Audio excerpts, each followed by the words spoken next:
my channel. So as you know, in my previous lectures we have talked about all the abiotic factors as well as their response. All the organisms, they can't be regulators. So there are regulators as well as conformers, as well as if these unfavorable conditions are localized or temporary, so they may also go for suspension or maybe migration. So that are the four main major responses to these abiotic stresses or the factors in the environment that we have talked about in the next previous class. Now in this lecture we will be more focused in adaptations part. Fine. So adaptations means that we will be talking about how plants get adapted to these changing conditions, how animals get adapted, what are the differences between adaptations and acclimatization and acclimation. So these three things we will be discussing, as well as we will also be discussing these adaptations by taking some of the examples, like how they actually do this. Fine. So also we will be discussing certain rules associated with it. For example, Allen's rule may be right. So without doing further delay, I guess let's get started.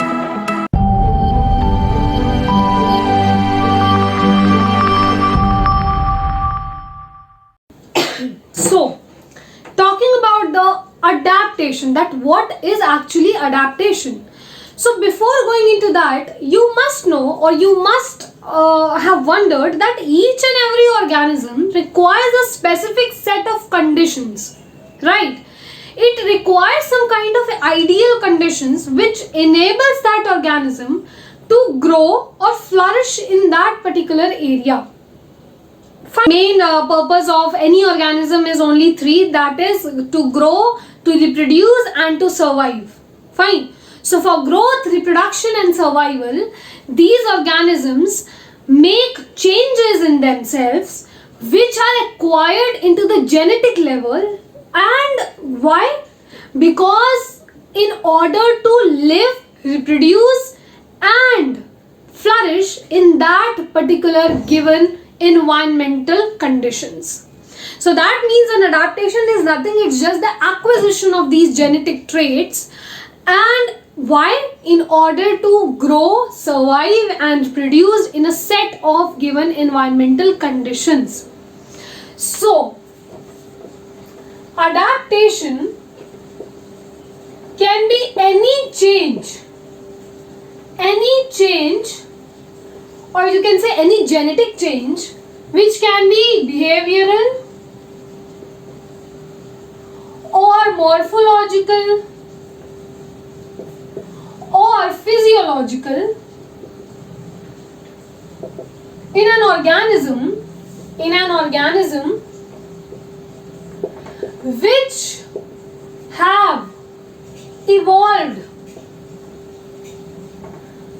from natural selection, so which have evolved from many years, undergone a natural selection and genetically acquired by an organism to increase its fitness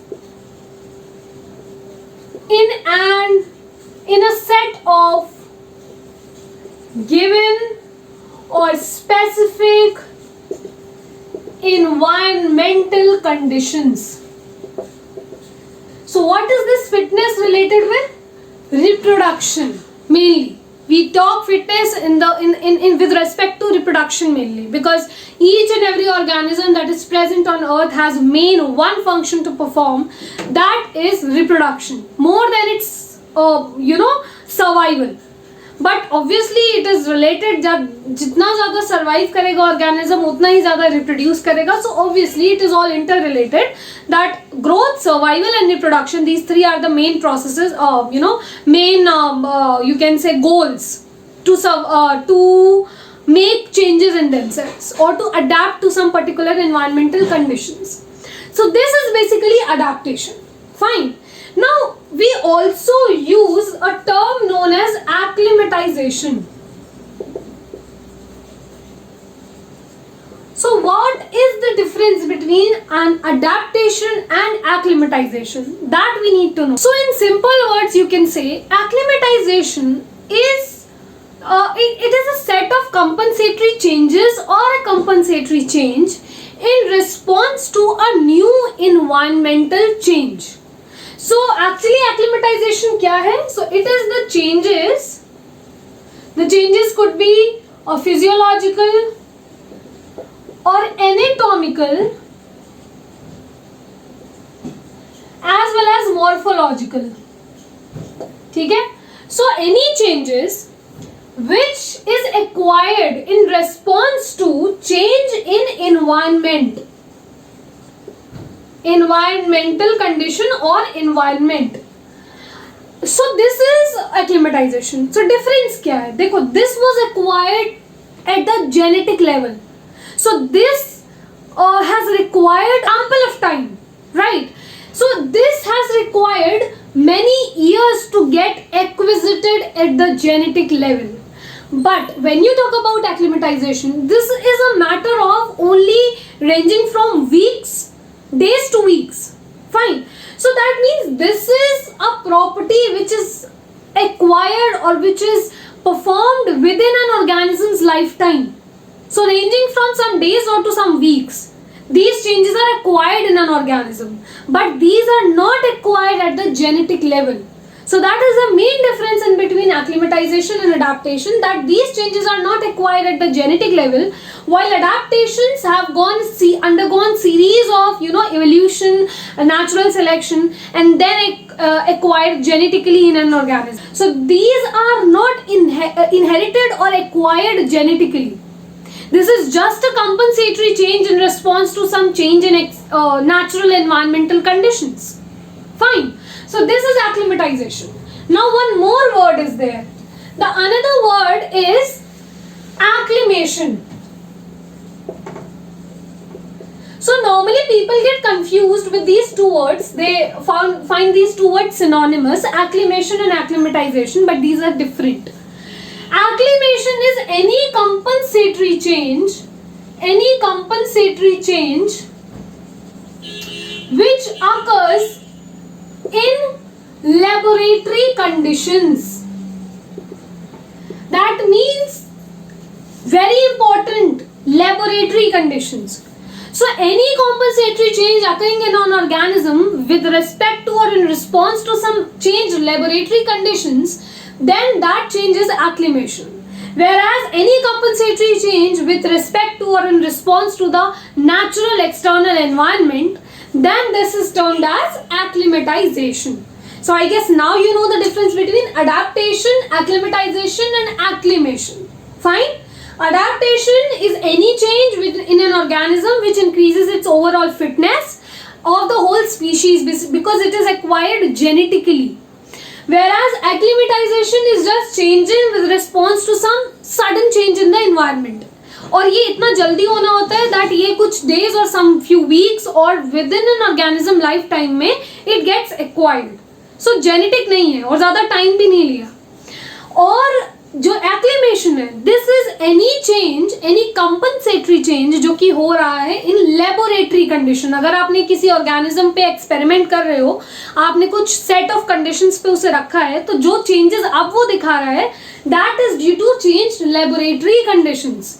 तो अगर laboratory word आ गया, so acclimatization becomes acclimation. Fine? So these are the main differences in the terms which we normally talk about when we talk about adaptation. So in order to understand all these adaptation, acclimatization more properly, I would say that we need to discuss some of the examples which will include the differences in between these terms, mainly acclimatization and adaptation. Fine. So the first example which I would like to tell you is the kangaroo rat or kangaroo rat, anything you would like to say. So kangaroo rat lives in North American desert. ठीक है? So it inhabits North American desert and it is very hot there. So obviously they suffers water scarcity. So in order to prevent its water from losing too much, so they have developed some kind of adaptations. So adaptations किस type के? Mainly in the form of two things. First, they meet all their water requirements by these two methods, or by these two, you can say, adaptations. So the first one is that they oxidize internal body fat. So that yields water as a byproduct. So that means they oxidize their internal body fat, and after the oxidation they get water from it as a byproduct from the reaction. So that is the first thing, or the first adaptation that they they do in order to meet their water requirements or water demands. Now the second thing is that they have the ability to concentrate their urine in order to minimize water loss. So first thing is that how they get water, additional water. If they don't find water anywhere for some days, so they have the ability to oxidize their body fat and get water. And the second thing that they usually can do, that they have the ability to concentrate their urine so that not much water is lost from the urine. Fine. So these two things and these two adaptations are there in case of kangaroo rat. Second, we can talk about the desert plants. So desert plants also suffer the same condition, that is water scarcity. So in order to prevent much water loss, they also have some kind of adaptations, right?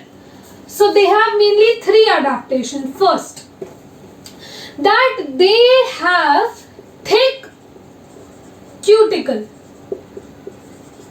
What do you mean by thick cuticle? That if the surrounding layer, that is cuticle is the layer, so the surrounding layer is thick enough, it won't allow the gases or the water molecules to pass from it much efficiently. Fine. Means gases तो फिर भी pass कर जाएंगी, but water molecules need some thin layer for efficient osmosis to take place. So जितना ज़्यादा cuticle और layering thick होगी, उतना ही problem होगा diffusion और osmosis में. So this will eventually decrease the water loss. Fine. The second adaptation that they have made their stomata sunken into the deep pits like structure. So instead of having an exposed stomata, they have deep sunken stomata. तो इससे होता क्या है, that this stomata will not be much exposed. It will be having a lesser surface area exposed to the environment, और जितना surface area कम exposed होगा environment में, उतना ही ज़्यादा transpiration और the water loss will be minimum. Fine. Last one is that they adopt an alternative special photosynthetic pathway, which is also known as CAM, which is crustacean acid metabolism. So in which they actually make or do photosynthesis in night instead of day. They do it at night so that their water loss is minimum, because if sunlight is there in the daytime, that water loss due to the increase in temperature will be much more. So they trap the sunlight, or they trap the energy that they get from sunlight and use that energy at night to perform photosynthesis. So this is a very special photosynthetic pathway which is performed by these desert plants only, because they have to prevent water loss. Fine. So these are the two main adaptations which you can see in one of the animal which lives in a hot environment as well as in the plants which lives in desert areas. Also, you have one example, Opuntia. Opuntia have its leaves which gets transformed into pointed, thorns like structure. Okay? So there's leaves become spines. Fine. So these spines also reduce water loss, and then if they don't have leaves, then कहाँ से photosynthesis करते हैं? So they do photosynthesis from their flattened stems. So they make their stems flattened, having some surface area to which the photosynthesis or the transpiration can occur.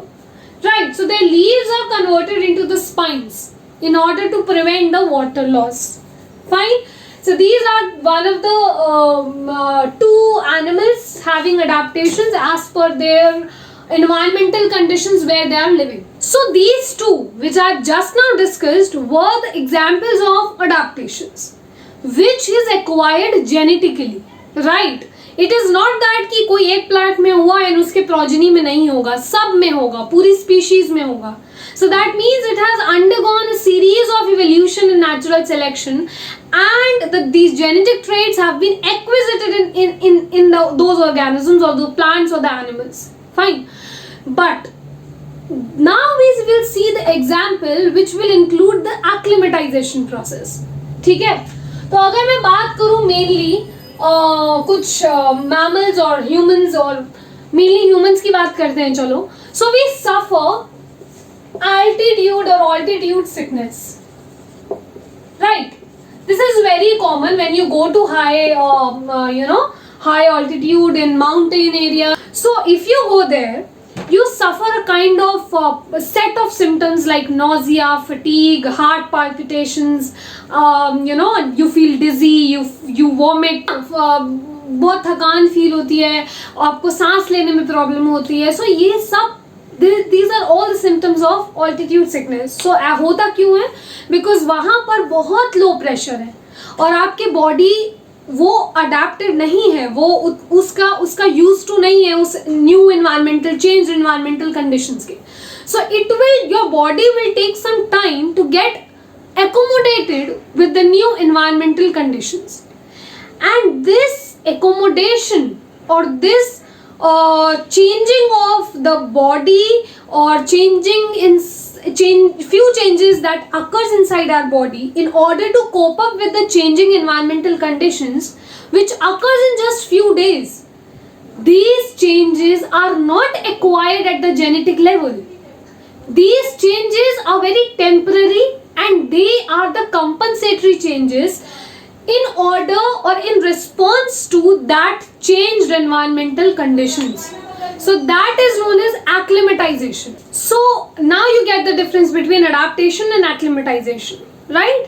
Adaptation is acquired at the genetic level throughout the all the generation, it will be there, right? But acclimatization is just a temporary change for some new environmental condition or some new environmental changes that occurs inside our body. Fine. So for example, जब हम altitude sickness की बात कर रहे हैं तो यहाँ पर some physiological changes inside our body occurs in order to get used to these environment condition, right? So that is not acquired at the genetic level. हम लोग ऐसा नहीं होगा कि our progenies will also be having this permanent change now. No. जब हम लोग वापस भी आएंगे वहाँ से घूम घाम के आएंगे, दिल्ली आएंगे या कहीं पे भी आएंगे, प्लेन एरिया में आएंगे कोई भी, सो वहाँ पर you will see that now those physiological changes जो वहाँ पर acquire किए थे आपकी बॉडी ने, अब वो नहीं है, because now you have given the body a new set of environmental condition. तो the body has to go back to its initial set of conditions. तो फिर उसको वो नॉर्मल हो जाएगा. So how your body get acclimatized in these new environmental conditions? So your body do some physiological changes, or your body makes some physiological changes in order to cope up with this changed environmental condition. So what are those physiological changes? So first thing is that your body by increasing the RBC's production, your body gets acclimatized. Second change, that your body decrease the binding affinity of oxygen किससे? with hemoglobin. ठीक है? And the third thing is that it increases by increasing the breathing rate. So these are some of the physiological changes which allows your body to get acclimatized within some days and get used to the changed environmental conditions and be normal. Fine? So this is the difference between acclimatization and adaptation. I guess now you get it. Fine? So lizards also have developed some kind of behavioral adaptation in order to escape away from extreme heat condition. तो lizards को lizards are not regulators, तो उनके पास भी ये capability नहीं होती है that they can survive in extreme heat conditions. तो वो ज़्यादा देर तक नहीं रह सकते हैं. So these lizards क्या करते हैं? They bask in the sun for some time, ठीक है? और they conserve that heat energy. And then they go to the shady places and use that particular energy for the entire time.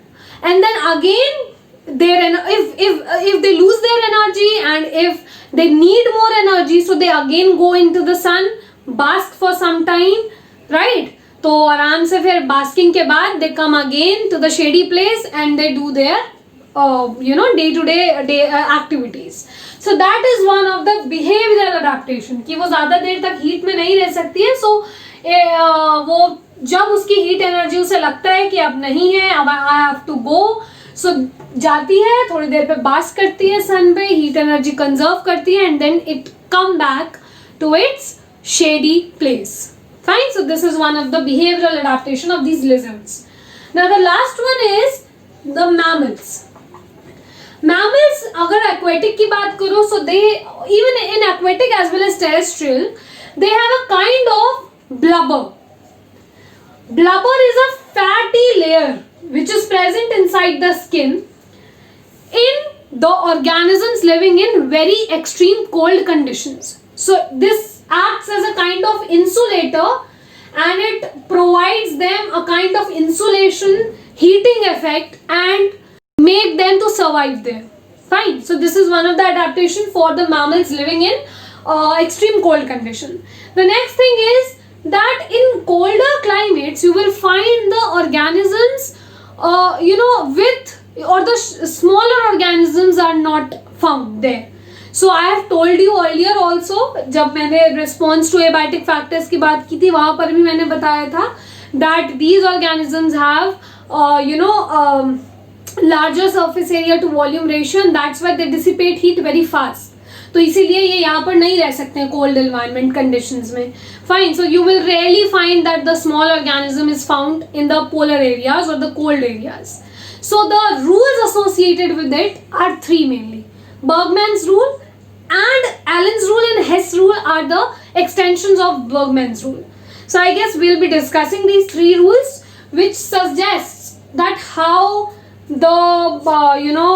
these sizes or how these adaptations are linked to the temperature conditions of different habitats. With respect to temperature, we have these three main rules. Bergmann's rule is the one of the first rules that came into play that suggested or that said mainly that the smaller organisms are found more in warmer areas or warmer climates than in colder areas. The reason being same, that the smaller organisms have more surface area to volume ratio, that means they have less volume as compared to surface area, so they dissipate heat very fast, right? And they don't have so much energy to spend in order to regulate their body temperature, so they can't do that, right? As I have told you in my previous lectures also, that thermodynamically unstable hota hai ye process to become regulators or to regulate the body temperature. So Bergmann's rule states for endothermic vertebrates in response to the average temperature. So it makes a relation in between these two, that normally you get more organisms living in warmer climates as compared to the colder areas, mainly especially for smaller organisms, right? Allen's rule is also one of the extension of this Bergman rule, which shows or which states that organisms living in colder areas have shorter extremities. That means they have short ears and short limbs. So Allen's rule states that कि जो भी organism रह रहा है colder area में उनकी extremities shorter होंगी. That means ear short, limb short. जिसकी वजह से होगा क्या कि वो अपना surface area they try to reduce their surface area ताकि heat dissipation कम से कम हो.